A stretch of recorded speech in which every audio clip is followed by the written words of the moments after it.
हाँ दोस्तों, एक गिलास पानी के अंदर अगर आप पंचमुखी रुद्राक्ष अगर डाल करके छोड़ते हैं और इसको रात को छोड़ दो, सुबह उठते ये पानी पी लो।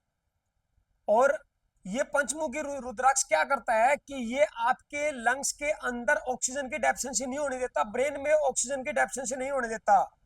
इस रुद्राक्ष की अगर मैं बात करूं, एक छोटा सा रुद्राक्ष याद हो आपको, जब कुछ होता था तो संत जैसे मान लीजिए कोई रात को यूं किसी को लगता हो कि रात को छाती पे कोई बैठा है या कोई हमारा गला दबा रहा है। उस दौरान हम क्या सोचते हैं कि कोई बुरी नेगेटिव वाइब्रेशन हमारे को जकड़े हुए है, और हम जाते थे किसी संत में या झाड़ फूक या झाड़ा जूड़ा लगवाने वाले के पास। उस दौरान सबसे पहले वो महापुरुष यहाँ पे एक तबीज बांधते थे, तबीज। ये पॉइंट आपका LU4 है, LU4। इस पॉइंट के ऊपर यहाँ पे प्रेशर देने से ब्रेन के अंदर ऑक्सीजन पूरी हो जाती है, ब्रेन के अंदर। और ब्रेन में जब ऑक्सीजन पूरी होती है तो आप सफोकेशन फील ना करके हेल्दी अच्छा जीवन फील करते हैं।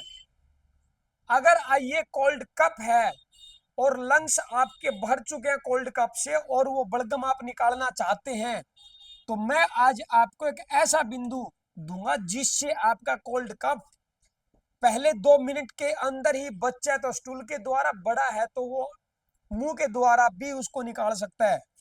ये आपका स्टमक का 40 नंबर बिंदु है। जिसका भी छाती के अंदर यूं लगे कि पूरी तरह कोल्ड भर चुका है, उसी दौरान इस पॉइंट के ऊपर तेज प्रेशर दे दीजिए, तेज प्रेशर। देखते देखते ही वो कोल्ड सारा निकालना स्टार्ट कर देगा। इस ST40, इस बिंदु की बहुत खास बात है। ST40 ये स्टमक का 40 नंबर बिंदु आप दबाएं, कोल्ड कप को बाहर निकालें।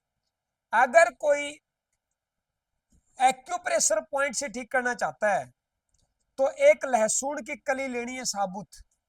इस लहसुन की कली को, अब ये देखिए आपके जो फेफड़े हैं, लंग्स है, ये मैं आपको चार्ट में बिल्कुल दिखा सकता हूं।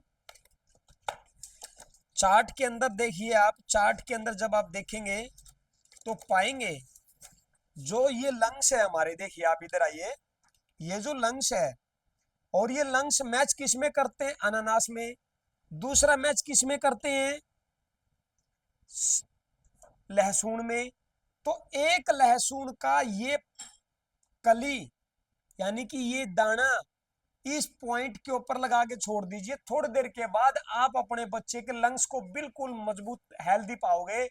कोल्ड कफ है निकल आएगा, बलगम है सारा बाहर आ जाएगा, लंग्स एकदम मजबूत हो जाएगा।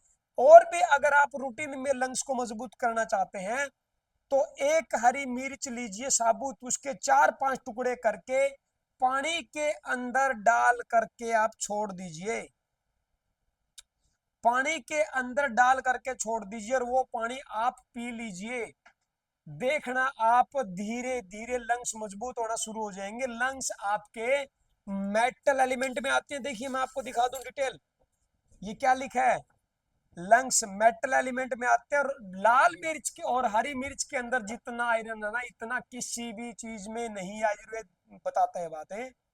तो आप हरी मिर्च का ज्यादा टुकड़े करके पानी में डाल करके आप सुबह का शाम को और शाम का सुबह आप लेते हैं तो लंग्स मजबूत होते हैं। अगर कोई छोटा बच्चा है और लंग्स की स्ट्रेंथ कम है, लंग्स मजबूत नहीं है, बार बार कोल्ड कफ, इम्यूनिटी डाउन हो जाती है, तो आप पान के पत्तों का टुकड़ा कर लो 4-5 एक गिलास पानी में, और उसमें एक लौंग और एक लौंग और थोड़ा सा उसमें सौंफ मिला करके आप छोटे बच्चे को 5 से 7 बूंद ही दीजिए, बड़ा है तो आधा चम्मच ले सकते हैं। और एक इलायची, सॉरी, 4-5 पान के पत्ते उसके टुकड़े कर लो, एक गिलास पानी के अंदर डाल लो, फिर उसमें एक लौंग मिला लो और एक इलायची डाल लो और थोड़ा सा जो हरी सौंफ है वो डाल लो, आधा 1 चम्मच, और उबालना छोड़ दो। जब आधा कप या पौना कप रह जाए उस टाइम वो बच्चे को तो सिर्फ 5-7 ड्रॉप देनी है और बड़े को आधा चम्मच दे सकते हैं। इससे लंग्स के अंदर सारा कोल्ड कफ और लंग्स में कितनी ही दिक्कत हो, सारी इस फॉर्मूले से ठीक हो जाती है। लेकिन जिसको लंग्स की प्रॉब्लम चल रही है, क्योंकि मैं बार बार कहता आया हूं कि लंग्स ही आपके लीवर का दुश्मन है। लंग्स से ही ऊर्जा लीवर को ट्रांसफर करता है। तो लीवर का सेंस ऑर्गन आंख है, तो इसीलिए आपको लंग्स मजबूत करना पड़ेगा, क्योंकि लंग्स वो ऑर्गन है जब हम पैदा होते ही जब गर्भ से बाहर इस धरा के ऊपर आए तो सबसे पहली जो एनर्जी जो मिली हमें कॉस्मिक, वो हमारे को लंग्स से मिली, यानी कि लंग्स लंग्स ने हमें प्रोवाइड करवाई ब्रह्मांड से। तो लंग्स आप हल्के में ना लेके चले, लंग्स आपका जीवन दान देने वाला एक सबसे बड़ा ऑर्गन है। लंग्स ही है जिसके द्वारा हमें पहले, उसके बाद किडनी ने काम किया, फिर पेशाब उतरा।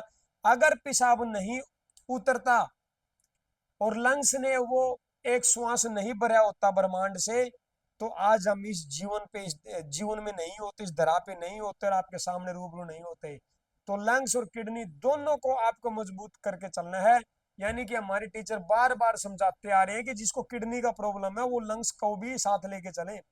लंग्स और किडनी का प्रोटोकॉल ही हमारे को उठाता है। तो लंग्स और किडनी, यानी कि जिस जो पैदा होते ही श्वास ना ले और ना रोए तो लंग्स कमजोर, और अगर पेशाब ना करे तो बच्चा सीपी चाइल्ड में काउंट होता है। तो दोनों में से एक चीज भी अगर रह जाती है तो बच्चा सीपी चाइल्ड कहलाता है। तो आप इस बात को लेकर के चले कि किडनी और लंग्स आपके दोनों ही जीवनदायिनी है, यानी कि एक जीवन देने वाले अंग है। तो किडनी को ऊर्जा जमीन से मिलती है, आप इसका सार लें, और लंग्स को ऊर्जा कॉस्मिक मिलती है, यानी कि सुबह आप खुले आसमान की सैर करें। 14,000 लीटर ऑक्सीजन इसको चाहिए होती है, 14,000 लीटर ऑक्सीजन। तो यही 14,000 में से 11,000 ये अपने पास रखते हैं, तब मिलेगी। इसका टाइम है सुबह 3 से 5 का।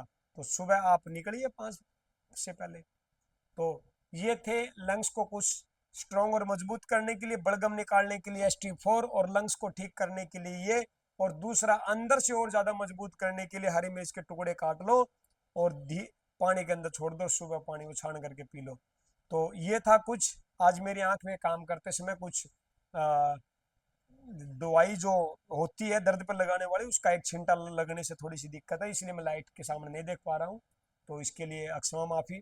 तो ये था मेरा लंग्स को मजबूत करने का टॉपिक। तो आप वीडियो में बने रहिए। आपका बहुत बहुत धन्यवाद। ये वीडियो आप दुख निवारण थेरेपी हेल्थ सेंटर हिसार से देख रहे हैं। राम राम।